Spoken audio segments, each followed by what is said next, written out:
Rich Roll. Welcome back to the show. I'm so happy to be here. I'm happy to have you here. In my studio, although I'm sitting in my same chair. The tables have been turned. Thank you for letting us use your studio. I'm delighted. I have massive studio envy. You have this beautiful... I record in a closet in my house, and you have this awesome room with this cool staff. You're doing it right. It is cool, and I'm supported by an amazing team that allows me to focus on what I do, and they take care of the rest. I'm learning from your enterprise where I could make some improvements there. But I've been doing this for a long time. This is no overnight success, as you know. I've been doing this for 12 years, and so it's just been, real incremental growth year after year. And so I pinch myself that we get to, have this space to do this thing. But also we earned it, and I feel really proud of it as well. Yeah, you did earn it. I was doing an interview for your show right before this. Just to step back for a second, a little behind the scenes for my listeners. This all started because I was coming to LA to do some speeches. And I texted Rich and I said, will you have lunch with me because I want to learn about your business because I'm starting a new business. And you were like, yeah, I'd be happy to. But maybe you would come and be on my podcast. And I was like, oh, I want you on my podcast. So now we're going to spend the entire day together. We are spending the whole day together, which is great. And I was saying when you interviewed me for your show that I have this visual of the first time, actually it was the second time we met, but you were taking the escalator up into my office at ABC News, and you were carrying your own audio recording equipment. This was 2014, and you interviewed me in my office, and podcasts were not that big of a thing at the time. And now look what it's grown into. It's pretty amazing. Yeah.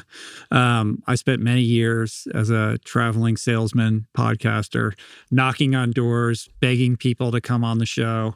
And as we discussed earlier on my show, at the time, I was so excited to meet you. This was a really big get. And I was absolutely delighted to be inside the walls of ABC. I was like, wow, I really made it, as I'm carrying my briefcase, this one-man show, at the time. Yeah, well, and now there are many people at ABC News trying to figure out how to get into podcasting and creating. And it's wild, man. It's really wild. It's wild. I always knew that it was a powerful medium that was underappreciated, but I could have never imagined that it would become the kind of prominent form of content, that it has become, especially in the last even just year.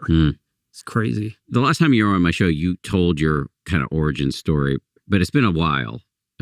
So can you just retell it? The series is called Get Fit Sanely. You kind of got fit in a rather extreme way, but you learned a lot about how the rest of us can get fit within the course of our daily lives. But can you just tell what happened at age 40 to you? Yeah, sure. So leading up to 40, I had been an athlete in college. I swam for Stanford. And then after that, went to law school and was a lawyer. And kind of during that period of time was, kind of overindulging and, engaging with my inner alcoholic, and somehow managed to squeak through law school and get a job at a law firm. But basically from, age, 24 to 31 was kind of a whole blackout decade, where I was just sort of getting by and in a career that I didn't really feel like I ever consciously chose. Looking back on it now, I was trying to do the safe thing, trying to do the responsible thing, but didn't really have any kind of relationship with myself where I thought, what do I want to do? What's important to me? What are my values? And what am I here to express? I ended up getting sober at 31 and continued as a lawyer for a number of years. And in sobriety, made sobriety my number one priority and built this incredible foundation and really rebuilt my life from the ground up. But during that period of time, I kind of parlayed that alcoholic tendency into lifestyle habits and dietary habits. So working the crazy law firm 60 to 80-hour weeks and basically just subsisting on fast food and not exercising, not looking after myself. And by the time I was 40, I wasn't like morbidly obese or anything, but I was like 50 pounds overweight and just sluggish, semi-depressed, and had an incident where I was walking up the stairs to my bedroom and, had to like take a break, like pause, like I was winded and out of breath. And this didn't really fit with this idea I had in my mind that I was still a Stanford swimmer. Tightness in my chest, heart disease runs in my family. And it was a moment of clarity, not unlike the day that I finally decided this is the day I'm going to get sober. And made a decision in that moment, like, I can't live this way anymore. And, the backdrop was I was also having this existential crisis about like what I was doing with my life. I was, on the outside, everything looked fine, but I was really unhappy with what I was doing professionally and was suffering from like a crisis of meaning in my life. And this moment of clarity led to first, like, kind of redefining my relationship with food. And I went on a whole adventure with that, and sort of cleaned all that up and then revitalized, had this enthusiasm for moving my body again and perhaps some unfinished business as an athlete that led me into the world of ultra endurance sports. And in my mid 40s, I kind of performed well and acquitted myself in this kind of emerging, subculture of endurance, which got a bunch of media attention. Like, how is this mid 40-something lawyer who is eating a plant-based diet, no animal products, like performing so well in these multi-day double Ironman, like crazy races? And that media attention led to the opportunity for me to write a memoir about this called Finding Ultra that came out 12 years ago. And in the wake of that book coming out, starting the podcast that I still host today. Is it true that you, 2 years before your first is it Ultraman, Ironman? Yeah. So the main race that I did was a race called Ultraman, which is a double Ironman 3-day race where you circumnavigate the big island of Hawaii. Okay. Get fit insanely. 2 years before your first Ultraman, you didn't even own a bike? That's true. You just went from winded on the stairs to like hardcore in a pretty small amount of time. Yeah, I mean, I think it's easy to frame it like it just happened very suddenly. But I think it's important, especially if we're going to have a conversation around habit change and, how you kind of like level up your fitness routines and your dietary routines and your just well-being routines. I did have like this incredible background in swimming. Like, I swam at a very high level from a very early age through college, like all through high school. I got up at 4:45 every morning, trained for an hour and a half, went to school, went back to the pool after school, trained for 2 hours, went home, did my homework, was in bed by 9 o'clock. Like, that was my high school experience. So I had this foundation, this like robust foundation of endurance that was sort of latent, that doesn't really go away. And on top of that, like, I knew how to push my body. Like, I had a PhD in that throughout my life. So when I made this decision to kind of step back into this world, it was very gradual at first. I didn't have an aspiration of like becoming a competitive athlete again. I honestly, for vanity reasons, like, I was fat. I didn't want to be fat. I wanted to feel good in my body. And, I started jogging occasionally and I went to the pool. And I was seeing really rapid results. And my wife got me a bike for my birthday. And, I was like this middle-aged guy who starts to think like, well, a triathlon would be cool. It's like a very like, midlife crisis kind of thing, right? But I'm extreme to a fault. That's in part like how I'm wired. And that's part of, what drove my alcoholism. But I was able to kind of leverage that proneness towards extremism to, apply it in this world of ultra endurance. And really the question was like, what am I capable of? Like, I never reached my peak as an athlete in college because of my drinking. And I felt like I had more to say there. And here was this kind of template where I could apply that. And yes, it was 2 years, but those 2 years were incredibly rigorous and focused, where I started slow, but then, for the second year of that, like, I had periods where I was training like 25 hours a week. So it's not like snap my fingers and I had some great talent. And people who think like, oh, well, you're just genetically wired for this, or you have some predisposition or some innate, gift for this. Like, I'm always quick to disabuse people of that. Like, I worked really hard for that. And I was never the most gifted swimmer. I'm certainly not gifted on the bike or on the run. Like, I just know how to train really hard and effectively. And so I feel like I earned those results through like toil and suffering. Like, that's my language. That's your language. That's interesting. I'll come back to that. How did you find time to train like this?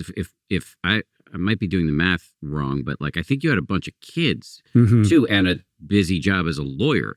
So how did you fit all of this in? It was very trying and difficult for a number of reasons. On the lawyer tip, I had already left like big corporate law firm life and had a small boutique practice that took on a couple different forms over a period of time. I had two partners for a while, and then I was on my own, and then I had a partnership with somebody else. But I did have some control over my schedule and my time because I wasn't working for anybody anymore. But I also wasn't making very much money. We were struggling financially. But what made it work, honestly, Dan, was that I had the full support of my wife because she saw what I was going through. My wife is a deeply devotional, spiritually committed person. And she was able to like identify this kind of existential angst that I was experiencing and saw something in what I was doing in the endurance space that was helping me. And when I look back on it now, like, it looks like this physical pursuit, but it was really a spiritual journey that I needed to go on. And all of that time on the bike or on the trails alone, most of the time, was like the space that I needed to try to make sense of like who I was and who I wanted to be. And although I wouldn't characterize that as, quote unquote, like formal meditation, there was an active meditation aspect to it. Like when your heart rate is elevated and you're just paying attention to the breath and you're alone and it's just you on the bike and 8 hours or whatever, there's a lot of space there to try to sort of ask yourself those questions and grapple with the answers. And she was able to see what I couldn't, that like this was ultimately going to lead me to a better place, and was willing to go on that journey with me, despite the fact that it was incredibly challenging for all of us and hard for the kids too, honestly. Like, I put the family through a lot, and there were plenty of moments where I was like, this is insane. And we had friends who were like, Julie's friends, like, what is he doing? Like, what is happening here? Like, this doesn't make any sense. And it didn't make any sense other than the fact that in my intuition, in my like heart mind, like I was like, this is what I have to do. And when I had those moments of doubt where I was like, this is insane, I'm just going to go to a law firm job, Julie's like, no, like, we're in this. Like, you're going to find your answers on the other side of this. And it took a long time, but what those words proved to be true. How would you describe what the answers were? I had to figure out how to live in a way that was authentic to myself. And that meant making choices about like who I wanted, not only who I wanted to be, but like, what am I investing my time in? And there was something about physical movement that just felt like, this is who I am. It makes no sense. Like, how am I going to pay bills? Or like, it's like, like it doesn't make any sense at all. But through like that commitment to trying to get to what was authentic was the unlock that created the foundation for everything that followed. And that being writing a book, starting a podcast, yeah, becoming a speaker. I mean, it wasn't like a whiteboarded thing. I was like, I'm going to do this and then this is going to happen. Like, I had, we were walking a tightrope the whole time, and I was waiting for the phone to ring. And, there were lots of navel gazing moments of like, what are we doing? I mean, there's some crossover as I'm listening to you talk. I didn't take as many risks, and but when I was writing 10% Happier, while back in 2009 through 2014, we didn't have any kids at the time, but it was this massive side hustle, writing this book over 5 years about meditation, which was not something that this was not a whiteboarded mission to pick up on your language while holding down this incredibly demanding job at ABC News. It was just like, and I had a ton of support from my wife. And I think we kind of just both had this sense of like, there's something here. We don't know what it is. Let's just follow it. When your heart has a certain yearning and you honor it, like my experience is that ultimately you will be guided, and you don't get to know like what that looks like. And it's never going to be on a certain type of schedule that you have in your mind. But I think when you are in a place of surrender to that, that's when these magical gifts that you couldn't possibly whiteboard like are allowed to like blossom and flourish. Mm-hmm. And so you have to be in the humble surrender of it and get comfortable with like not knowing. And I think so many people, they have a dream or they have an ambition or they want to express something, but they want to know what it's going to look like, and they get paralyzed because like, well, if I do this, then this is going to happen. And what if that happens? And, if I do this, it has to go this way. And you hold on to it so tightly that you never like get out of the gate because you're resistant to that surrender piece. I want to come back to, you've talked publicly about, and this is your phrase, trusting the whispers or intuition, and how one can get more in touch with that. But let's just stay on the fitness tip for a minute. So you talked about this, pretty extreme, totally extreme fitness kick that you went on in your early to mid 40s. And you used the phrase earlier that toil and suffering is my language. Yeah.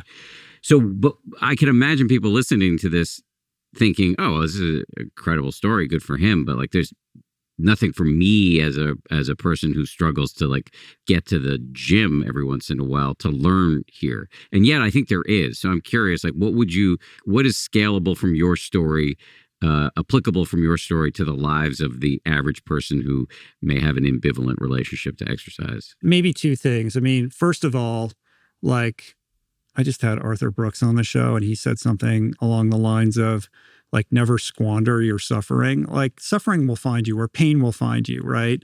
And rather than resist it, like how can you leverage that for growth or look at it as an opportunity as opposed to something you're trying to avoid? I happen to be somebody who's like well-trained in the vernacular of suffering and learned early and often that you can achieve goals when you're kind of willing to, do a little bit more than everybody else. And that has served me well, but it's also entrenched me in this idea of self-will, right?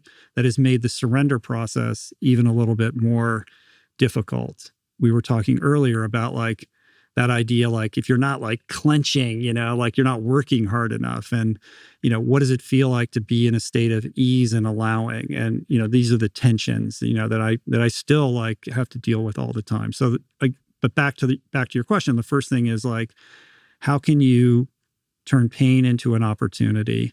And the second part is just understanding that you are far more capable than you probably allow yourself to believe, and that all of us are, dancing or tiptoeing on top of these reservoirs of potential that we're completely unaware of. And for me to be able to, kind of unleash these performances in my 40s, as somebody who kind of grew up thinking like, well, once you're 25 or whatever, forget about anything athletic. Like I proved to myself that I was capable in a way that I couldn't have imagined. And that is an esteemable act on behalf of myself that continues to pay dividends because it teaches me that there must be other areas of my life where there's hidden potential.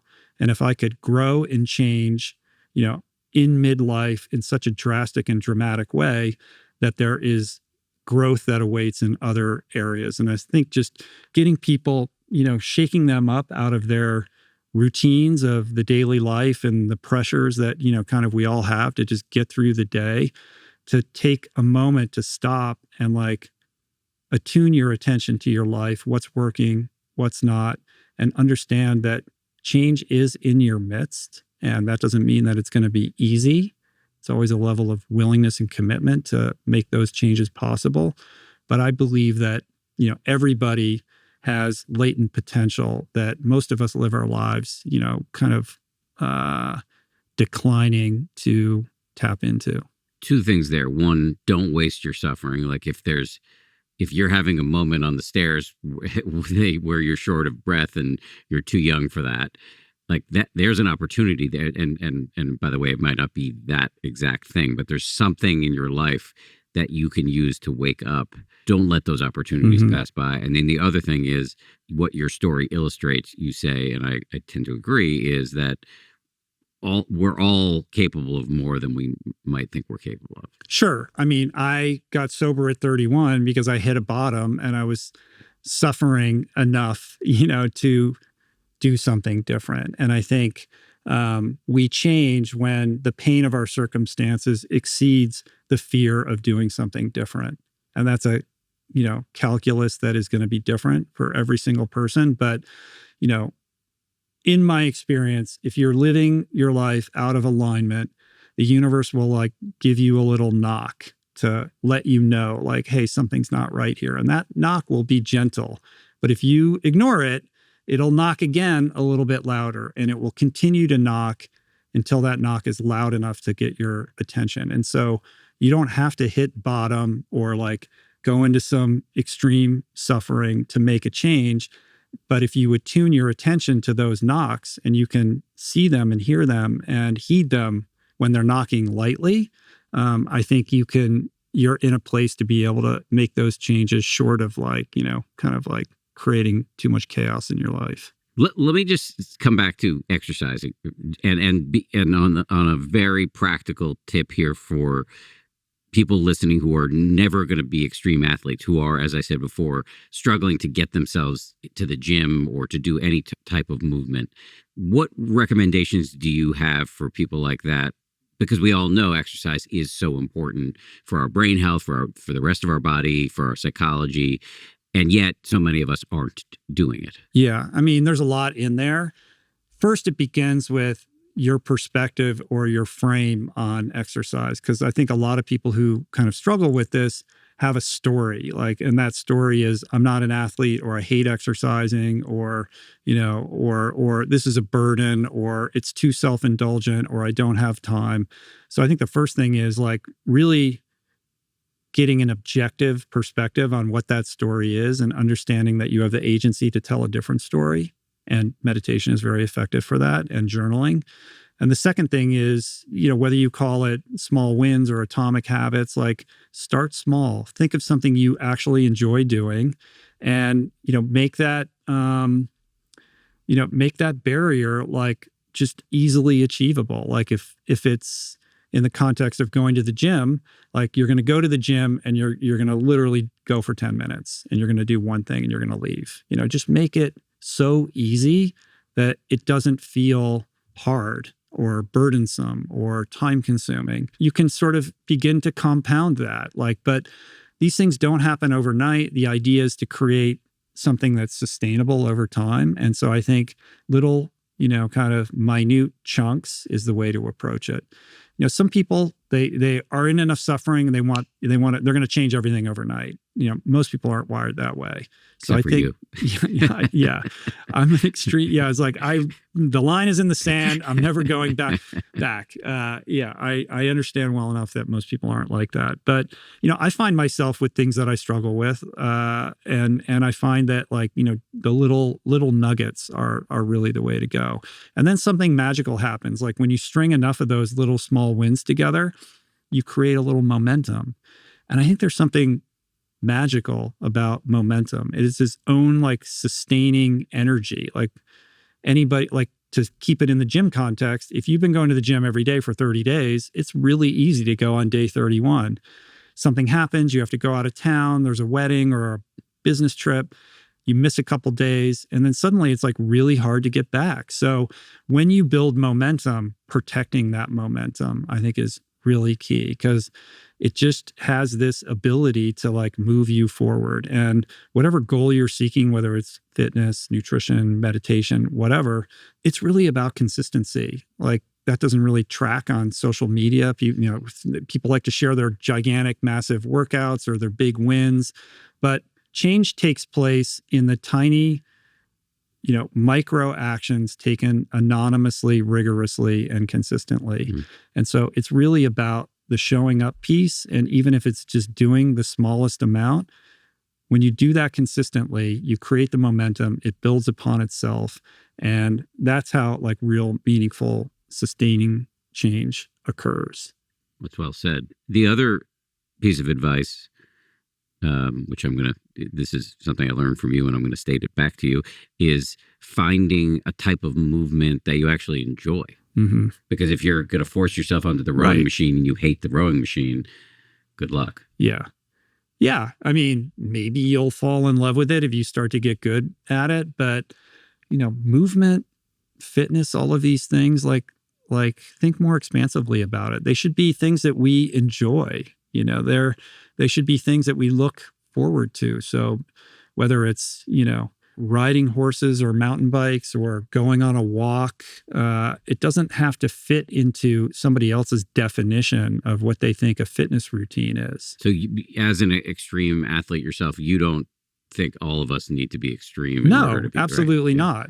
If anything, because I'm this extreme person, and now a public facing person, I went and did these really extreme things, and I did it on a, totally plant-based diet. And, I did it as a sober person. I'll dance out on these extremes, not because I think people should copy me, but to say, if I can go this far, can you meet me halfway? Mm-hmm. Or maybe it helps other people reframe their own sense of possibility in their life.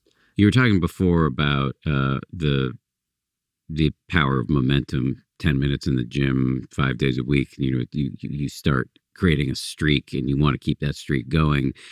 I think also something that happens, and I'd love to hear you talk about it if you agree, is that at some point you switch over from extrinsic motivation, Rich Roll and Dan Harris telling you what the science says around the benefits of exercise, to intrinsic motivation of oh yeah, I'm seeing the benefits of exercise ripple out into so many aspects of my life. Mm-hmm. Does that make sense to you? And what do you think those ripple effects might be in an individual life? Yeah. I mean, maybe you begin this because your spouse is you're fat, you need to get healthy, and you're trying to get somebody off your back. That would be an extrinsic motivator. You're not really doing it for yourself, but you kind of know you need to do it even if you don't want to. So you're not intrinsically motivated. You begin to do it. I mean, I think first you need to find some intrinsic motivation, but maybe you can't initially, and you're doing it for other reasons. Maybe you're going to an AA meeting because you got a DUI and your lawyer told you, this is what, go to meetings so we can tell the judge, even though you're not interested in being sober, right?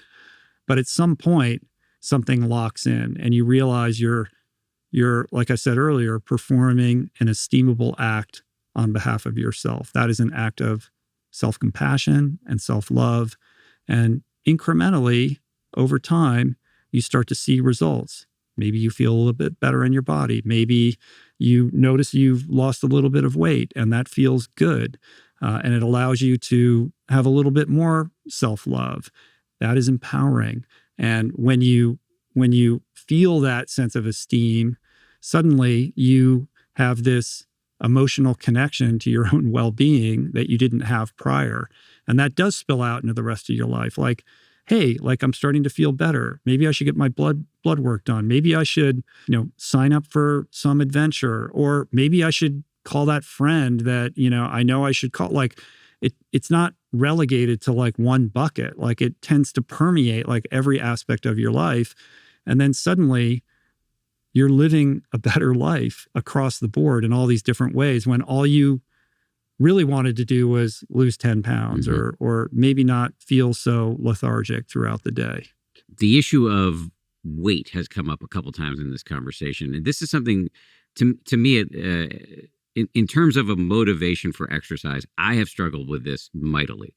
And I've talked about it on the show before, so people who've heard me say it before, I apologize. I, in my mid-30s, got very fit and had visible abs and mm-hmm. all that other bullshit. And it would, as I've often joked, take an archaeological dig to find those again. I was gonna I was gonna ask for photos. Do we have evidence of this? Yes, we do. I found this video that was taken like in a pre-iPhone time, like on a flip phone of me in my underwear playing with new cats that my wife and I got. And I was like, I had a laser pointer, and like my wife took this video, and like you can see that like I have abs. Like and that was 20 years ago or something like that. And I feel in me a motivation, especially since you and I both work in front of the camera, and I, came up as a news anchor. I feel in me sometimes this motivation to achieve a certain shape or to lose weight.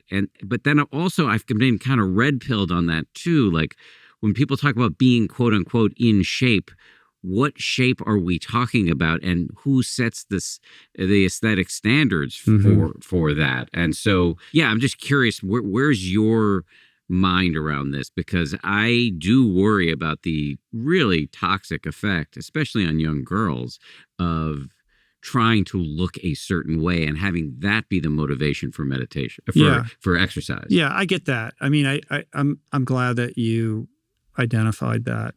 The way I think about it is this. Yes, we have as a culture, a very toxic perspective on what we consider healthy and these like impossible to achieve standards for women, young girls, of course, but, for men too. I think there's a lot of men who suffer quietly, because it's not as permissive to kind of talk about men who have eating disorders or have body shame issues, et cetera. I think it's important to also not go too far into the body positivity mindset where being obese is okay, especially in a culture in which we are suffering, exponentially as a result of chronic lifestyle ailments, many of which are exacerbated or rooted in obesity.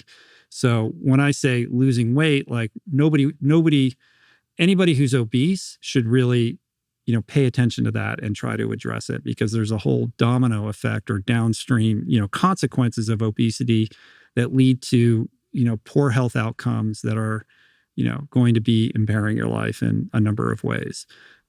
That's very different from, you got a couple pounds on you and and you feel like you don't measure up. Like, I think that's a different conversation.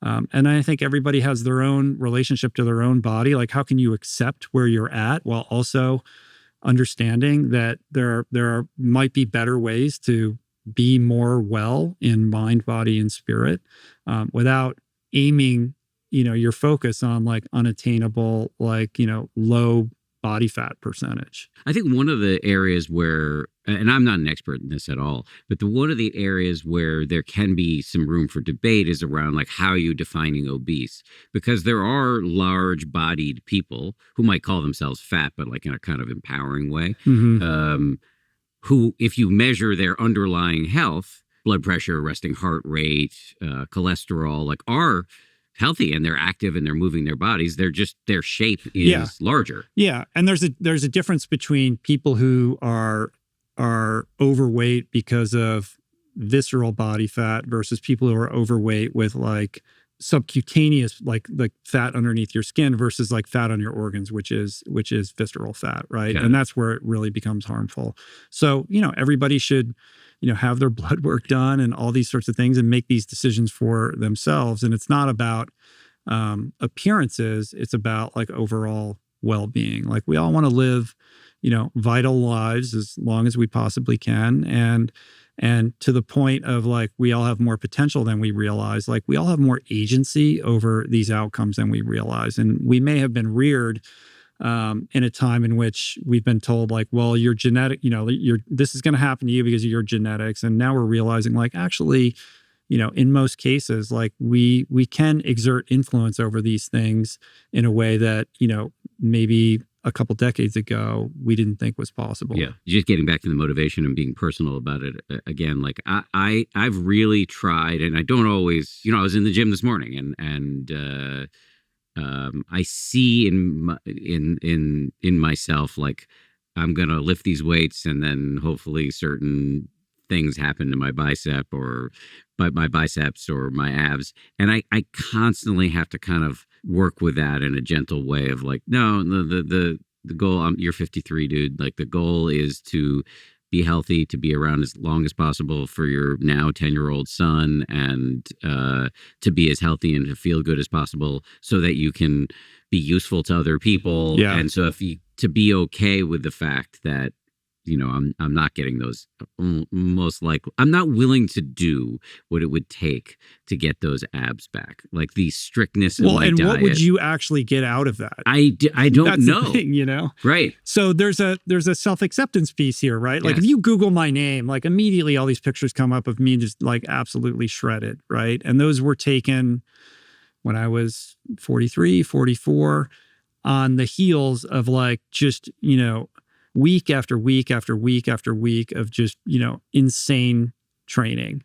And, probably a month after that photo, like I didn't look like that. Like that was a very specific moment in time, where I appeared that way for a fraction of a second. And now I'm 58 and people know me as this ultra endurance athlete, but like I've got lower back problems. I'm not really running that much right now. I might have to get back surgery.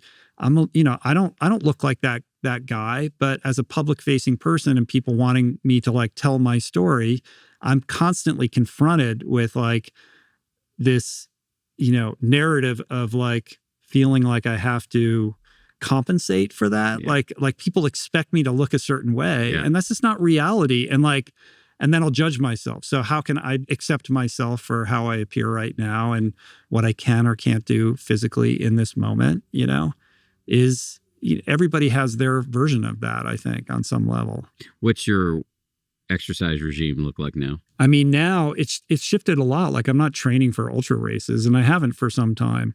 I'm doing a lot more strength training, which I never did when I was competing in these races, because the more I learn about muscle mass with aging, the more important it sounds like this is something to be on top of. And I was never like a gym rat, but like now I'm pretty active in the gym, and I still ride and run, but I do it like, I do it so that I can feel good in my body, as opposed to killing myself and being exhausted all the time so that, I can go do a race many months later. Like my priorities have shifted. Like, how can I show up and be of service in this thing that I do with the best energy possible, and then go home and be present and available and energetic for my wife and children. And yeah, I want to be able to, lift up the luggage and put it overhead when I'm, in 20 years from now. Like that's, I'm training for stuff like that at this point. And maybe I'll do a race at some point, but I don't feel like I have to. I feel like I learned the lessons that I needed to learn in that world. And I want to take advantage of other growth opportunities in other areas of my life, rather than getting stuck in one world and going back to that well time and time again with diminishing returns, and how it's going to impact like my growth as a human being. You mentioned your lower back. Let's talk about injury for a second, because whatever age you're at, injury happens. And I'll just say for myself, I get hurt a lot. And one of the frustrations of my exercise life now is that my cardiovascular fitness is actually very high, but I have musculoskeletal things like tendonitis that stop me from exercising the way I would love to do, like a 10-mile trail run, but I can't right now because I keep getting hurt. And so I'm just curious, what's your attitude about avoiding injury and resilience in the face of injury, et cetera, et cetera? Yeah. I mean, I think patience and slow progression is really important. Also, that has to take into consideration, like, what is your athletic background? Like, how robust are you? Are you new to this, or is this something you've always been doing your whole life? And what age are you at? Like at our age, like the truth is, like, we need more time to recover. Like we can't do it like we did when we were 25, or we're going to get injured. Like you just need a little bit more time for the body to repair itself. And I think in the context of running, a lot of running injuries across the board are the result of the fact that the cardiovascular system can adapt and get more fit more quickly than the musculoskeletal system, like the tendons and the ligament, all those things, they have to adapt very slowly over time. And so while you feel like you can go and push yourself or whatever, that other part isn't ready for that, right? And so that's when you run into trouble. And so for tendonitis or whatever, the situation is that you're confronting, also being older, you got to do all the annoying things that you could get away with when you were younger, like the stretching and the foam rolling. And, maybe you need some body work and all that. It's like, it becomes like a time consuming thing, right? In the interim, like maybe don't, maybe space out your runs and shorten them and just give yourself a wider time horizon to progress to that 10-mile trail run. Like we think we can just, do these things really quickly, and then we run into trouble and get injured, and then we're out of the game, more than we're in it. And the goal really is to figure out a way to be in it every day in some way. And that's why I'm always advocating for like less is more. 3 practical things I'll throw at you that I've thrown into my routine.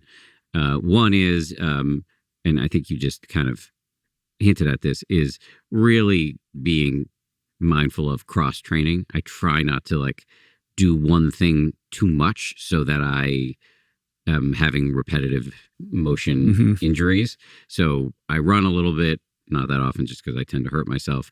I do Peloton, I do elliptical, I lift weights, I swim, and I do it now. I started doing a little bit of Pilates just to make it so that if one part of my exercise regime sneezes, the whole thing doesn't catch a cold, The other thing that I've tried to integrate into my routine recently, and this is an insanely privileged thing to say, but my wife and I bought a house a couple of years ago. We moved out of the city into the suburbs, and the house had in it a sauna. And for 3 years of living in the house, I never used the sauna. But then we have this German friend, a mom friend of ours, who's from Germany, and they're really into like the sauna culture there. And she started using it. And I was like, all right, I'm going to use this thing. And sitting in there has really helped me not get hurt as much. I forget what the third thing was, but those are 2 things. I mean, that sounds pretty good. Okay. It sounds like you have it pretty dialed in. Like you've diversified your workout regimen. You've got the sauna. You have it like all going on. And I love the fact that, you're mixing it all up. And I think that's what keeps it interesting and intriguing. And then you're working different muscle groups on different days, and it gives those other muscle groups, time to kind of recover in between. I think that all sounds like top notch. And the sauna, I mean, I have a sauna now too, and I love it. It helps me with the quality of my sleep. I think it helps with recovery, to your point. And there's a lot of science coming out about the positive impacts it has on heart health, kind of as a buttress against cardiovascular disease and brain degeneration, because that's really a disease of the circulatory system as well. And it's cool that like sauna's like a whole thing now. It is. People. You just now you get to get the cold plunge. I know. I have mixed feelings about cold plunges. I hate them. I mean, I do it if I'm in a environment where it's... You're kind of supposed to hate it. Yeah, I know. Let me just say that I just to pick up on your point about how saunas are becoming, or the bathing culture is becoming a thing.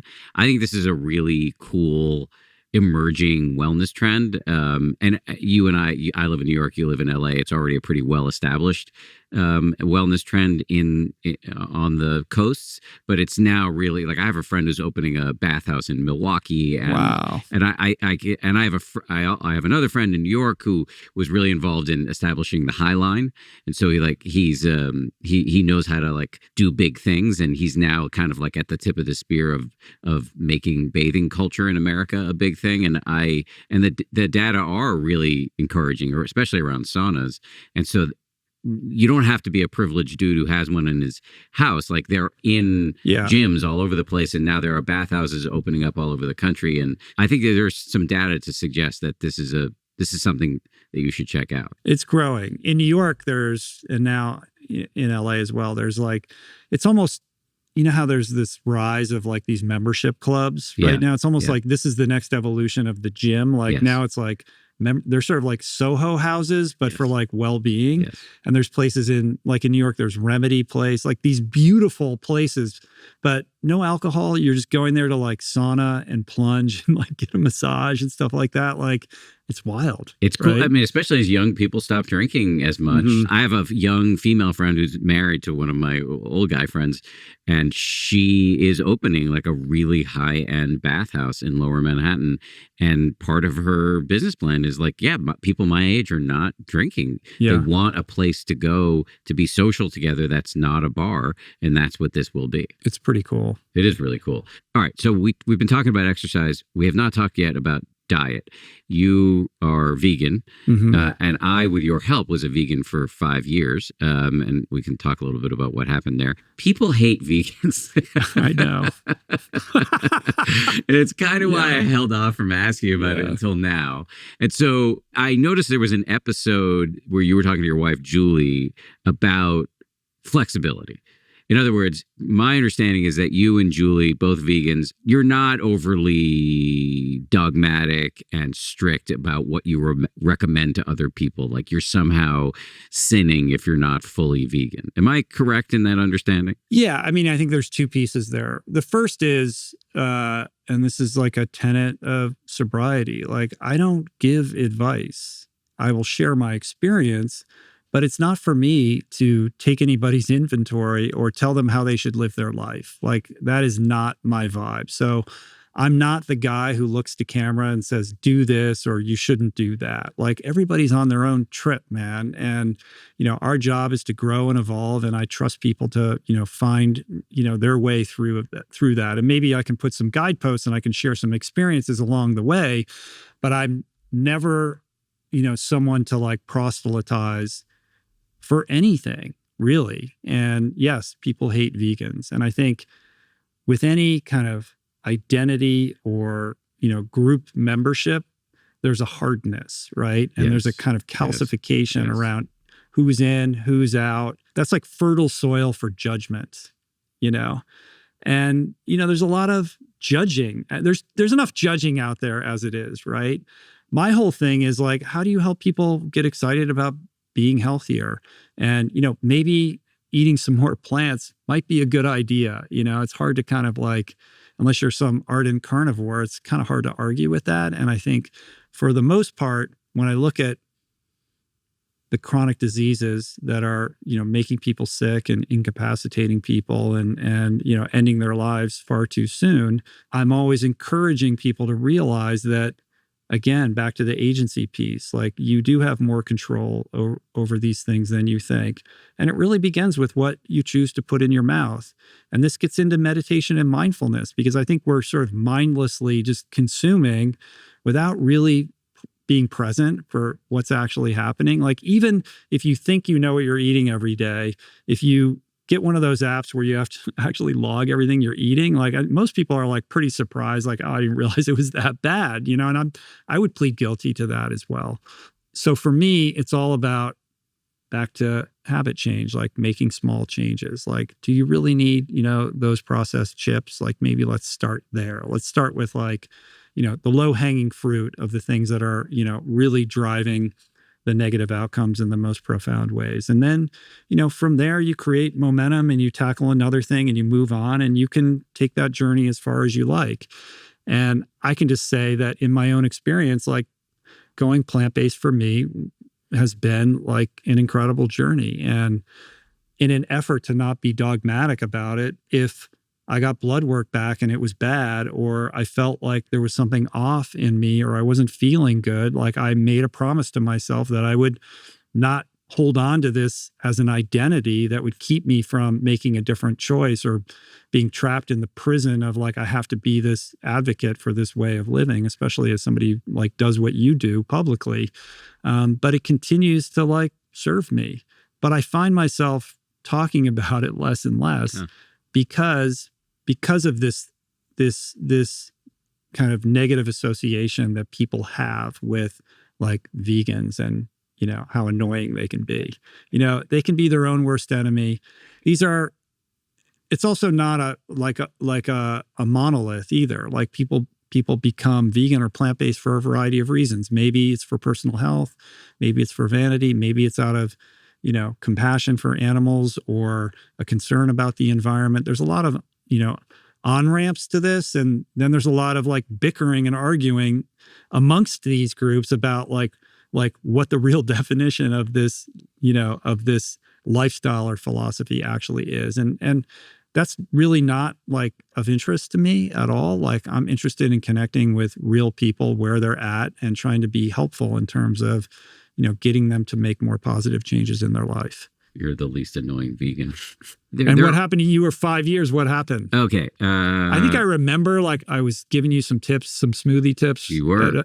For a minute there. Yeah. You were super helpful. So I was inspired by you and also by Sam Harris, who was a vegan for a while. That was short-lived, though, I think. Short-lived. I was motivated really by the compassion piece, not by the health or anything like that. I just wanted to get out of the murder game and still have those feelings in a very strong way.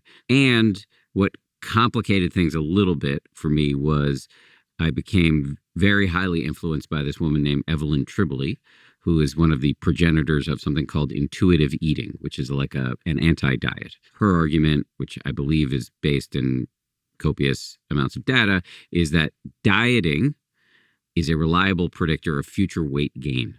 Diets don't work most of the time, essentially. And her argument is the best way to have a good relationship to food and your body is to listen to your body. And you should eat when you're hungry and stop eating when you're not hungry. And many of these diets block our ability to have a relationship with our body that allows us to hear its signals, the satiety cues, et cetera, et cetera. So I was really taken by that. And at first had nothing to do with it. I stayed vegan even though I was doing intuitive eating, which basically just meant that I was eating what I wanted when I wanted without worrying about counting my calories or anything like that. Because I did all of the biohacking moves in my day. And then I realized that like there was a strictness in my life that was coming from the veganism that seemed to be at odds with the intuitive eating. I'm not saying you can't do the same thing you can't do these things at the same time, but there was just a regimented nature to the way I was living. So what I ultimately landed on was I am mostly plant-based. I'd almost never eat any animal products before dinner. So I guess I could qualify as what they sometimes call VB6, vegan before 6 p.m. Oh, yeah. Wasn't that Mark Bittman's book? Mark Bittman, yeah. I feel better if and now I'm not talking about physiologically, I just psychologically feel better if there's flexibility. I don't have weird food rules. Yeah, the hardness is gone. Yes, and I just was struck by, I have a standing lunch date with a couple of guy friends that's been going for like 15 years. And just watching over time the persnickety nature of people's orders, like I don't eat this, I do eat that, and I think that's all part of the problem to a certain extent. And so I wanted to just be chill. Yeah. And so I don't know, does any of that make sense to you? No, it does. I get that. I think like everybody has to find the thing that works for them. I think the most important thing is sustainability. Yes. Like you don't want to be in some kind of in and out rubber banding kind of deal. Like what are you going to be able to sustain over time that is going to drive you towards health rather than away from it? I think the only thing I would say about the intuitive eating thing, and it's a bit of a kind of like a word of caution. I suspect like your audience, like these are people who are mindful, and interested in meditation. So they are people who are inclined to be attuned to their body and its signals in an authentic and true way. But I think a lot of people, if not most people, are so disconnected from their bodies. And that's because of all the overstimulation and the kind of foods that we're just mindlessly eating all the time. And that relationship isn't, that signal system isn't really, kind of like firing properly. And so that person to say like, well, my body's telling me, I need like a big gulp, or like I need to eat this. It's like, is it really, or are you just craving something? You're like, we're so good at deluding ourselves and lying to ourselves, and we can craft these arguments that, about like what we think our body wants and needs, and don't have, the mindfulness or the skill set to divide, kind of just cravenness from what would be like an actual need. I didn't probably do a great job of describing Evelyn's approach, but it's pretty deep and rigorous. And so developing the relationship with your body and its cues. That's the precedent. Like, I'm sure there's a lot of to get to that place where you could trust that, that signal or that intuition or instinct. I interviewed her for the first time in 2020 on this show. That interview was electrifying for me. I'm still working on this, and I still have Skype calls with her every couple of months to check in and talk about it. It is really hard. She doesn't overpromise. Her point is like, this is work that is everybody should do if they're interested in learning. We all should learn how to listen to our bodies. It's also confronting you to live in that space of like hunger or appetite, like in a mindful way. We were talking earlier about like emotions, just like letting them pass. Like, okay, I feel hungry right now, but do I really need to eat more? And like, this will pass. Like, that's a practice, right? Mm-hmm. So that these things are of a piece, like they dovetail into your meditation practice. I think for me, I'm such an addict, man. Like, I crave certain things so deeply and so profoundly. I just have to take them off the table. You know what I mean? Like, if I went down the intuitive eating path and was like, well, I can eat, like a quarter of a cheeseburger, for dinner or something like that. Like, I'm setting that I'm whetting that like appetite, you know what I mean? And then that starts lighting up my brain. And maybe I only have 25% of it that day, but I know myself well enough that like in a couple months, 25% will be 30%, will be 50. And then I'll just be eating cheeseburgers again. Whereas if I just like, hey, I just don't do that. Like, I am somebody who doesn't eat that thing.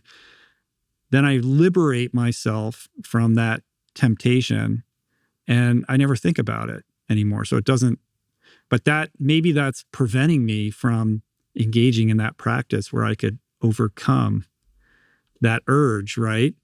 Let me, before I answer that question, go on record as saying this is an individual thing. I do not take sides in the diet wars. I am like, this is a very individual thing. And so it's like people should do what works for them, and what you're describing, like, I have a lot of sympathy for. And what Evelyn would say is, every time she talks to somebody new about intuitive eating, this is the number one question. Similarly, it's like every time Kristen Neff talks to people about self-compassion, they say, well, if I'm not if I'm not horrible to myself, I'll never get anything done. This is very similar to intuitive eating. If you tell me I can eat whatever I want, I will never stop eating chocolate chip cookies. And what Evelyn has seen in her practice is that actually once you truly give yourself freedom, you just self-regulate because you're listening to your body, and your body doesn't want to eat cheeseburgers for every meal. And I have found this to be true in my own life, that do I occasionally like overdo it with Oreos because I don't have food rules anymore? Yeah. And generally speaking, if I operate with the question in my mind of how do I want to feel right now, and I let that govern like what my food choices, I make choices. Yeah, I get it. Yeah. That's cool. When it comes to fitness overall, now I'm not just talking about diet, I'm also talking about diet and exercise, but also sleep and all the things that go into being healthy these days. One of the dangers, I think, and I know you've talked about this, is this concept of orthorexia, which is an unhealthy obsession with getting healthy. What is your view on this? How can one avoid it? Do you see it a lot in your world? I mean, I see it on social media, like writ large everywhere. There is, this obsession with the perfect body and the perfect diet that's going to get you there.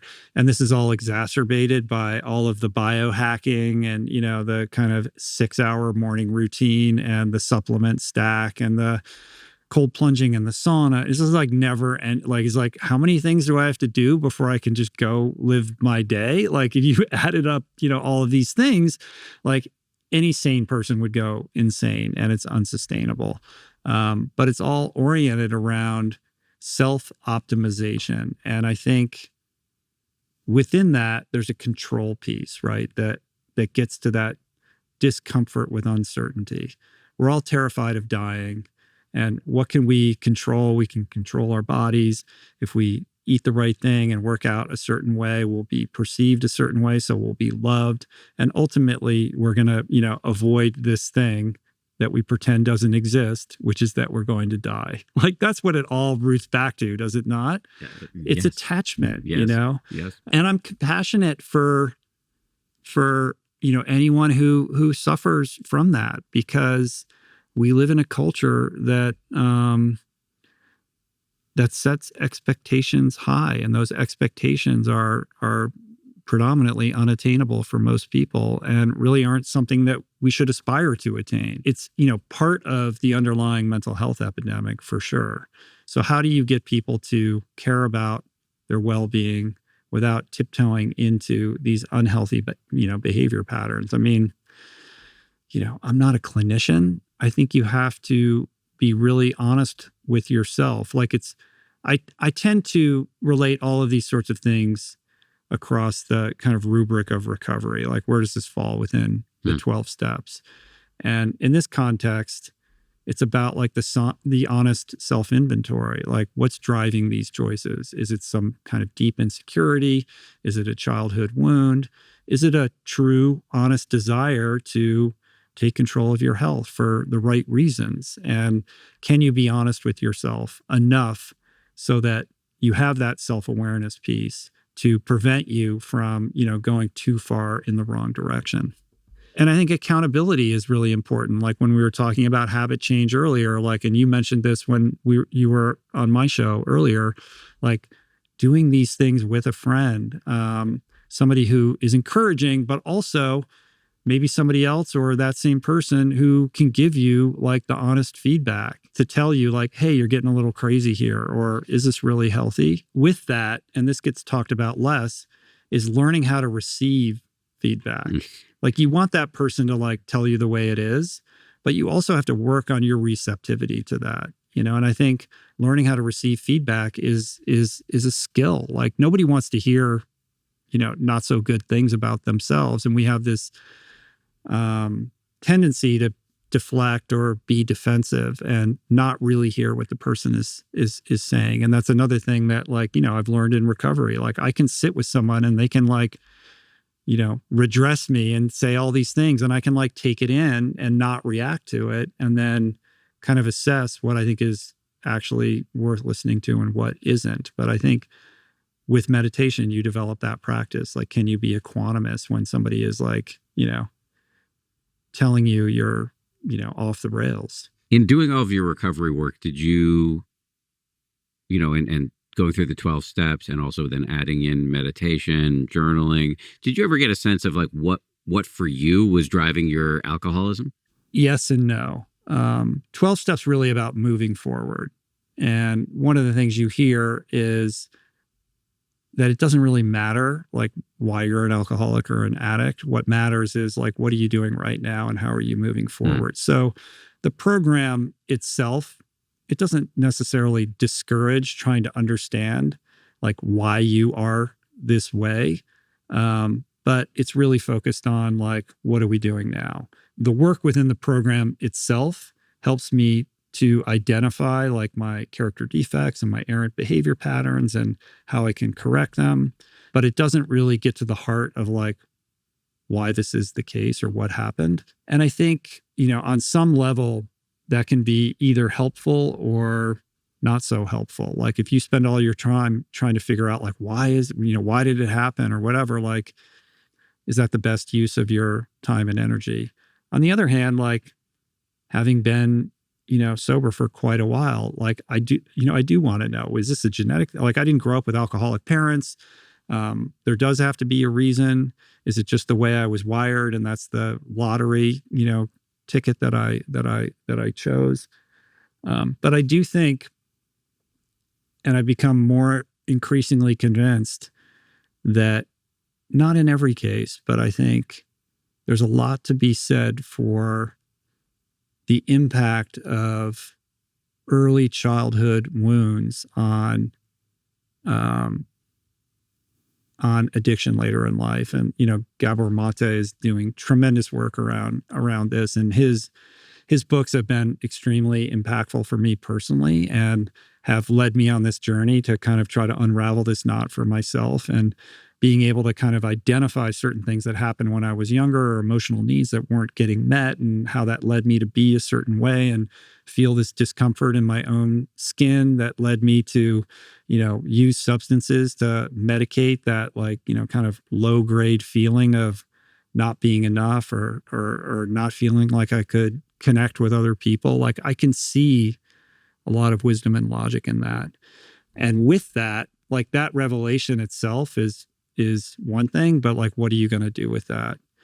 And one of the kind of journeys that I've been on is identifying those wounds and then figuring out how to heal them. Like, it's one thing to identify, well, okay, what are you going to do about that? Like, they're still there, and I have gotten sober and grown and evolved in all these different ways, but the impact of those old things continue to show up in my life in ways that aren't great, that impact the intimacy that I have with my wife, that spill out into how I'm parenting my kids, and recognizing that these are, generational hereditary patterns that you're either going to pass on unconsciously or consciously to the next generation, or shoulder the responsibility to heal so that you can interrupt it and stop it in its tracks. It's deep work. It's the hardest work that I've ever done. In doing that work now, what form does it take? A lot of it is the self-love, self-compassion piece, which doesn't come natural to me. I believe you're the guy who said toil and suffering. Yeah. I have to forgive myself a little bit. I have to, forgive my parents in the most open-hearted and honest way, and realize, they did the best that they could, and to find a way to love them unconditionally, and, heal my own wounding over what I feel like I didn't get that I should have gotten. And that's been a challenge for a couple reasons. Like, my mother has dementia right now. I can't do it in that way of direct reconciliation. It's really about me and me, and how I'm processing all of that. And going to see the Dalai Lama, which we talked about on my podcast, which I did this past year, was kind of a wake-up call, but a revelation also, in that, in the context of these 2 days of talks. Basically, whatever question Arthur Brooks presented to him, the answer was essentially the same, and some version of the answer is always love, unconditional love. And if you struggle to understand what I mean by that, it's the mother's unconditional love for a child. That's the kind of love that I'm talking about. And that was very confronting for me, because I have a whole story about how the love in which I was reared was conditional and not unconditional. It was premised on achievement and success and accomplishments. And there wasn't a lot of intimacy or safety around being yourself. And so I have a lot of pain and resentment around that. But that was exactly what I needed to hear from the Dalai Lama. I was agitated by that kind of recursive theme that he kept returning to. But obviously that's the thing that I most want to avoid, but I need to go towards. And so in heeding that, it's this journey from anger and resentment and pain to a recognition and honoring of my mother as my greatest teacher, Hmm. who gave me precisely everything that I needed to become the person that I am today. And so she is the gift of my life. Hmm. And to really like inhabit that without reservation. Is part of your job now to give yourself the unconditional love that you didn't get from her? Yeah, that's the harder piece that I'm trying to find a way into right now. As you sniff around for ways to get into that, what's on the table? I mean, therapy, meditation? I've been in therapy for many, many, many years. I have a men's group every Wednesday night with a group of like 7 guys that's moderated by a therapist. I've been doing that for years and years and years. I have 12-step. My wife and I occasionally, see somebody together. My wife has been, an incredible guide for this as well. And she's been saying for years, like, you have to heal this. Like, this is it's like the thing I least want to do. You know what I mean? And I feel like, do I really have to do this? Like, things are pretty good, right? Like, this isn't that big of a deal. Like, I can live with this. And she's like, no, this is the thing. So she's been, nudging me and encouraging me to go deeper into this. And then a couple months ago, I made a decision to do this thing that I never thought that I would do, which was to undergo like a medically supervised psychedelic experience. Mm. And this is something I've changed my mind about over many, many years. Oh, right, because as a sober person. Yeah, I'm a sober person. Yeah. I'm indoctrinated in 12-step, and I have this much time, and this is who I am. We were talking about identity earlier, right? Like, I identify as an alcoholic in this group, as a member in good standing. And on top of that, like, as somebody who struggled with addiction, for somebody to say to me, like, hey, you might find answers, all the answers that you're seeking in this incredibly powerful mind-altering substance, just lights up my brain, right? Like, that's exactly what I want to hear. And that scares me, that scares me. Will I activate? Like, will I, unleash the demon and, wake up the monster again? Like, it was a frightening prospect. And so for a long time, I was not open to this as something that I would ever entertain doing for myself. But slowly, over many, many years, I would have guest after guest after guest who would come on the podcast and, like, out of the blue. I wasn't booking them because of this, but it would come up and, I had this profound experience and it changed me in this certain way or that certain way. And then this science, is starting to emerge about the impact of these compounds on PTSD and depression. It's like, I can't dismiss this in Michael Pollan's book and the docuseries and all of that. And it almost became comical after a while. Like, we would joke with the guys here, is like, again, somebody with their profound, And so I was like, well, there's clearly something here. Like, and the more I would look into it, I was like, obviously, like, people are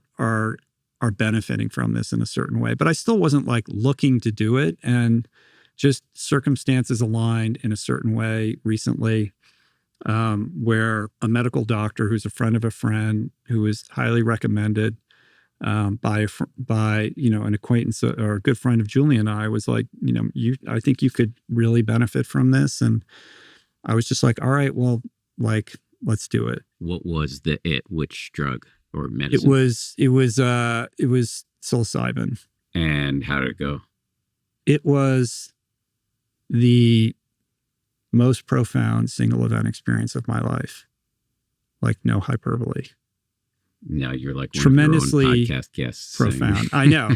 And I'm so allergic to being the guy who talks about the journey, and like, suddenly I'm going to like wear like deep cut shirts and like, I'm going to start putting on a costume, and, I like don't want to be that guy, Yeah. But I can't escape the fact that it was very meaningful. And I had never done psychedelics before, and I had no like kind of anything to compare it to. And I went in very intentionally, like, I'm here to like heal this wound, and I want to liberate myself from these patterns that keep showing up in my life. And I thought, like, oh, maybe I'll unlock some repressed memories, or I'll have like some, encounter with my mom or some childhood experience will come to mind that will be helpful to me. And instead, I just had my head exploded, and suddenly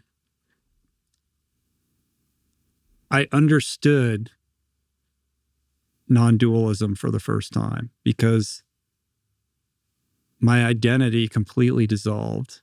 And it was as if I was simultaneously in Interstellar and Inception, like stuck in the Tesseract, where like time and space, aren't really a thing, and there's death and birth happening at the same time. I mean, it was like the craziest shit I could have ever imagined, but in a really profound and meaningful way that just gave me a different perspective on reality altogether. That has stayed with me and is something I think about every single day, and has profoundly deepened my meditation practice. So one of the big knocks on psychedelics is that if there's no integration afterwards, there may not be much benefit. But it sounds like your ongoing meditation practice is helping you integrate this profound experience into your life. Yeah, I mean, I would say, just to be abundantly clear, like, I'm not advising anybody to do this. I'm not a clinician. This was a decision made over a 7-year period. I didn't take it lightly. I think there's real risks. And I think people who have fears around this, that those fears should be taken seriously. I did not take this into consideration lightly at all. And I did it under medical supervision and in a scenario in which set and setting were everything, and really cared for. And I think that made a huge difference. And the post-integration process, which I took very seriously. Like, there's a neuroplasticity period of time in the aftermath of this, that period of time in which you're integrating all of this, and you have this opportunity to either like learn a new skill or focus on something. And I chose meditation to be my focus during this temporary period of time. And I'm really glad that I did. It's been meaningful, and I continue to kind of extract meaning from it.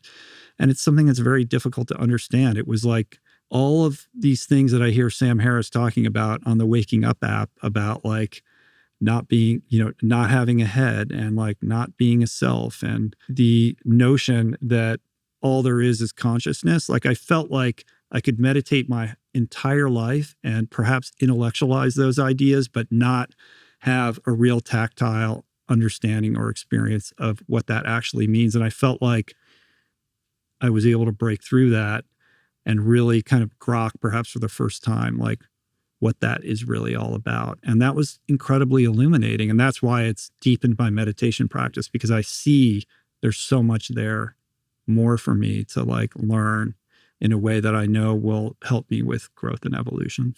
I mean, non-duality, like there refers, I think, and hopefully I'm not screwing this up, to this idea of we approach the world from a dualistic perspective. We're the subject, and everything else is the object of our attention. I'm Dan looking out at the world. What can happen in meditation and in psychedelics, in the right setting and dosage, is you see that you're actually not separate. The phrase that I mentioned to you when I was on your show is, this is nature. It's every thought coursing through your head, every perception in your mind. It's all nature. You are not separate from the rest of the universe. And this is like the cliched experience of meditation and psychedelics, oneness. Yeah. And I would say that I was a guy who's like, yeah. Like, I get it. We're nature. We're already we think we're outside of nature. We're in nature. Yeah, I understand that. Like, but all I can tell you is like, I understand that on an entirely different level now. And how does that change how you live? On one level, like, there's before and after, truly, because it has changed my frame. But that doesn't mean that, I just snap back into a body, that like everything, now it's just like rose-colored glasses and, everything is like, yeah, oneness. Like, no, I'm back in my body and I'm like back to my petty bullshit, you know what I mean? And then I'm like with it all, I remember, and I was like, okay, it's allowed me to like snap back into a level of awareness that I didn't previously have. And in my meditation practice, I can kind of get right back there more quickly and inhabit that space that I couldn't quite access previously. Your comment about petty bullshit, it reminded me, Jack Kornfield, the great meditation teacher, has a book with an awesome title, After the Ecstasy, The Laundry. Yeah. And yeah, we can have these peak experiences, and then we got to do the laundry. We got to put our pants on. We got to have a fight with our spouse or whatever it is. And can you just bring something of that perspective in, of the non-dual, the non-separate, the lowered ego walls perspective into your daily mundane activities? That seems to me like the assignment. Yeah. And you either choose to accept it or you don't. And some days I do, and some days I don't. As you know, because you heard me talk about it on this show, I have a lot of fear around psychedelics, just because my first panic attacks were smoking weed as a teenage delinquent. Did you have moments of fear or real high discomfort when you were doing your trip? Yes. I didn't have a lot of fear going into it. Like, I wasn't afraid, like, oh my God, what's going to happen? Like, in, the prospect of doing it. But I would say in the midst of the experience, there were some scary moments. Like, I went right to the edge of like what I could deal with.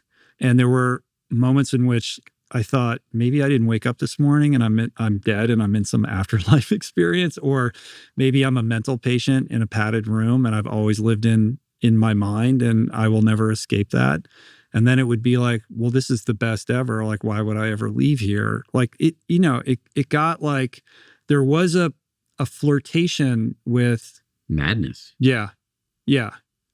And there were scary aspects of that. And so when I was back in my body, like, I was so grateful to be back in my body. And like, I joked, I was like, I just want to watch Netflix now. Like, I'm just like, this is enough, I've had enough profundity for a while. Yeah.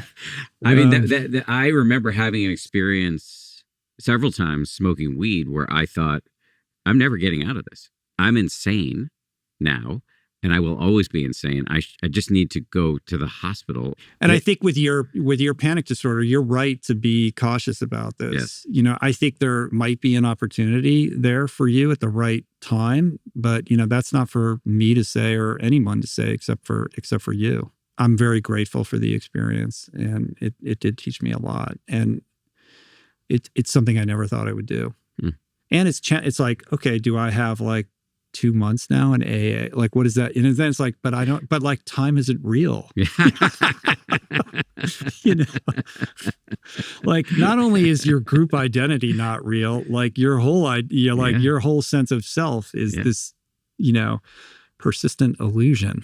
My understanding of the Dharma take on all of this is that it's really important to understand that there are two things happening at the same time.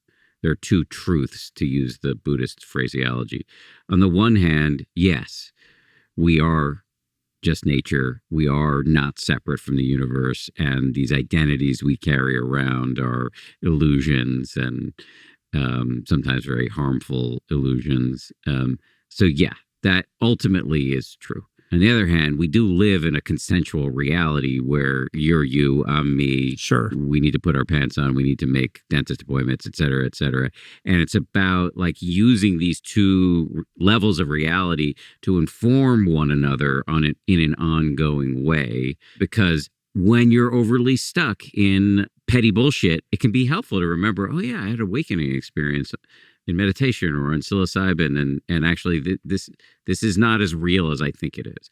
And similarly, if you're in the clouds all the time. Yeah, if you're in the clouds all the time, like, or here's a expression I once heard through my teacher, Joseph Goldstein, but it was from somebody else. There's no right and there's no wrong, and right is right and wrong is wrong. Right? Like, you don't want to get so stuck in the non-dual view of things that you're not like taking care of what needs to be taken care of in this realm. Does that make sense? Yeah. Yeah. I think it's instructive to help us kind of, transcend this, veneer that we wrap ourselves in that can make us insane, right? It's more like it gives you like a 10,000-foot view Yes. that I think can be instructive and helpful. It can be paralyzing too. And I've seen people go way down the rabbit hole with this stuff in not great ways. I certainly don't want to be that guy. I want to take from that experience and find ways to integrate it into my life so that I can be a better parent, human, spouse, podcaster, not in a self-optimized way, but in like how can I be who I am and do what I do with a little more grace, a little more compassion, a little more love, and a little less edge. Like for me, things like joy and gratitude come difficult. Like I'm not naturally inclined to either of those. And I'm robbing myself of that experience. And in turn, robbing the people that I care about because, they deserve more of that from me. So toil and suffering may be your language, but you're doing Duolingo in joy and gratitude to make a new, to learn a new language. Like I'm trying to understand. I think so. Yeah, I hope so. I got a lot to learn though, Dan. We all do. Yeah. Right? We all do. So let's see if we can sum up here. Well, I went into this wanting to talk to you for this series that we do about, getting fit, but from with a very capacious understanding of what fitness is. It's not just, you use the term self-optimizing, which I like to use in the pejorative too. Like, we're not just trying to check boxes or keep up with our favorite Instagram influencer in terms of hitting certain exercise and dietary markers. We want to be healthy in a holistic sense. Do you feel like we've covered all the various aspects? I think we've talked about your exercise history and current routine. We talked about plant-based diet and your review that it's important not to be totally stuck in an identity that's overly dogmatic around this. We've talked about mental health, journaling and meditation and psychedelics. Do you feel like we've kind of covered it in a panoramic sense? I mean, I guess I would like button it up with one thought, which is, in my experience or in my observation, we get in our own way with these things by overcomplicating them. Like we want to know how it's going to turn out, or we get into this analysis paralysis. Well, I got to get all the right gear and I need to research like we just make it easy, make it simple, and don't wait to feel inspired or motivated. It's an action-based thing, regardless of whether it's fitness, diet, meditation, whatever, kind of up-leveling of your life you're seeking to do. Like it's a function of taking action. And I have this mantra that I learned in AA from my first sponsor, which is mood follows action. We kind of sit around waiting to be struck with inspiration to get off our butts and do stuff. But motivation is a product of taking the action first. And the neuroscience proves this. So it's about developing that reflex to act irrespective of how you feel about it. And I think there's a mindfulness piece in there too. It's about noticing or paying attention to your discomfort or your reservation or your resistance, and just being, oh, that's curious. I'm resisting doing this thing. But that doesn't mean that I can't or shouldn't do it. Like, what happens if I just do it anyway? Mm-hmm. And then suddenly your mood shifts, your emotional state is altered as a result of having done the thing, that self-esteem building act. And the motivation is a product of it rather than the other way around. Joseph says, effort creates energy. I think that's so true. It's always fun to talk to you. You too, man. This was good. Can you just remind everybody the name of your show, the name of your books, the name of anything else you've made that we should know about? My name's Rich Roll. I don't know what I am anymore, Dan.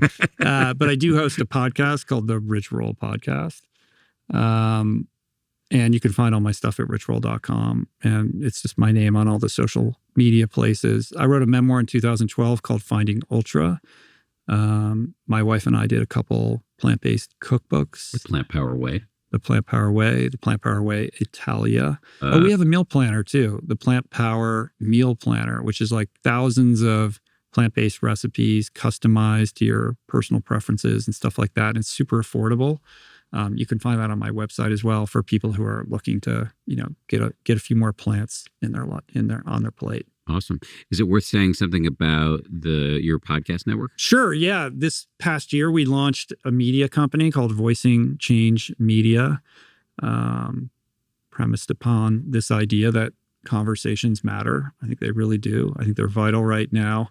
And the notion behind it is to work with other podcast creators to help amplify their voices and help them build, businesses in which they're fairly remunerated. So it's a network. We have 8 shows right now. We don't own the IP. We're supporting these podcasters in whatever production capacity they need, and we're kind of managing their brand and sponsor landscape on their behalf.